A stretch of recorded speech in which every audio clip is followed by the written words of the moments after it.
Hello friends, Shankar पळोवची आमच्या गोंया खातीर एक कविता बरयल्या. कविता आमच्या बेधडक रिपोर्टरांचेर आसा. हे जे आमचे गोंयचे रिपोर्टर आसा न्हू, स्पेशली पणजे, पेडणे आनी म्हापशेचे, बेधडक सारके, कोणाक भियाना. कितें तो कोणूय जावं, तो मंत्री आसूं, आमदार आसूं, गव्हर्मेंट सर्वंट आसूं, कोणूय आसूं, आनी अशी न्यूज आमकां दितात की पळोवपाक सुद्दां खूब बरें दिसता की बाबा गोंयांत कितें घडामोडी जे चल्ल्यात न्हू ते ह्या रिपोर्टरां खातीर आमकां कळटा. आतां पयरूच एक प्रकार घडलो. एका आमदाराक बेधडक तेंच्यांनी प्रश्न विचारलो, पूण तो उत्तर दिनासतना गेलो आनी मागीर तो परत येवंकूच ना. हांवें आतां एक बरी बारीकशी कविता बरयल्या. ओके, वायट धरून धरपाचें ना. हांवें हितून फक्त रिपोर्टरांची स्तुती केल्या, ते बरें काम करतात म्हणून. कितें आनी असले रिपोर्टर आमकां जाय, गरज आसा आमकां.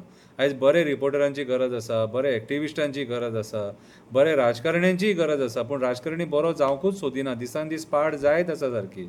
आपूण गुंडा बिंडा बीन म्हणटात. कविता बरयल्या. कवितेचें नांव आसा मिडियान आमदाराक घाम काडलो. मिडियान आमदाराक घाम काडलो. आमदार पणजे गेल्लो. रिपोर्टरांक भियोन तो पणजे वचनासलो. रिपोर्टरांक भियोन तो पणजे वचनासलो. त्या दिसा तांकां तो आयतो सांपडलो. त्या दिसा तांकां रिपोर्टरांक तो आयतो सांपडलो. सगळ्या रिपोर्टरांनी ताका प्रश्न केलो. सगळ्या रिपोर्टरांनी ताका प्रश्न केलो. मागीर येता म्हणून फटोवन गेलो. मागीर येता म्हणून फटोवन गेलो. पणजेचे रिपोर्टर ते. पणजेचे रिपोर्टर ते. उतरां पावलाक धरता ते. बेधडक प्रश्न करता ते. कोणाच्या बापायक भियाना ते. कोणाच्या बापायक भियाना ते. हे थोड्या रिपोर्टरां खातीर राजकारण्यांक मातसो भंय आसा. हे थोड्या रिपोर्टरां खातीर राजकारण्यांक मातसो भंय आसा. नाजाल्यार हे सगळे काबार करपाक उठलेले आसा.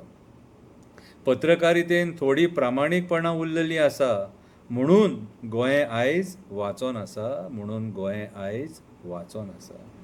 रिपोर्टरांक पळोवन तेणें तोंड काळें केलें. रिपोर्टरांक पळोवन तेणें तोंड काळें केलें. कितें उलयता तें ताका समजनासलें. आपूण गुंडा म्हणून तेणें सांगलेलें. तोच प्रश्न रिपोर्टर विचारतले म्हणून ताका खबर आसलें. म्हणून ताका खबर आसलें. तो परत येतलो म्हणून रिपोर्टर रावले. तो आनी खंय परत येता. तो आनी खंय परत येता. तेचें तोंडूच पळोवन कळ्ळें. तेचे आटकटे आवाळे. तेचे आटकटे आवाळे.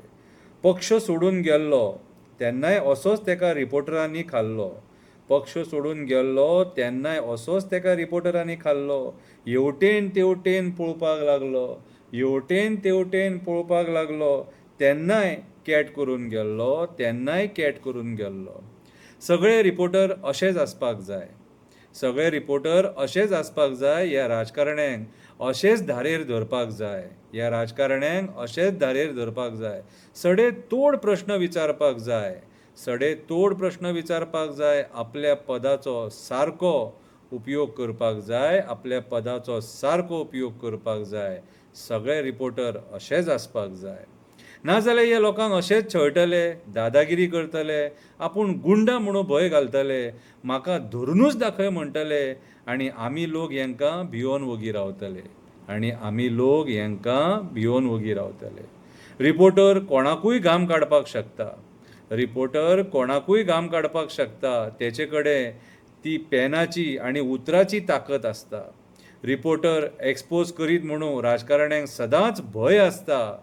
रिपोर्टर सारकें काम करीत जाल्यार खूब बदल जावपाक शकता. खूब बदल जावपाक शकता. पूण कितेंय जावं, आमचे रिपोर्टर खूब बरें काम करता. भियानासतना बेधडक प्रश्न विचारता. बेधडक प्रश्न विचारता. अशेंच काम करा रिपोर्टरांनो. अशेंच काम करा. देव बरें करूं.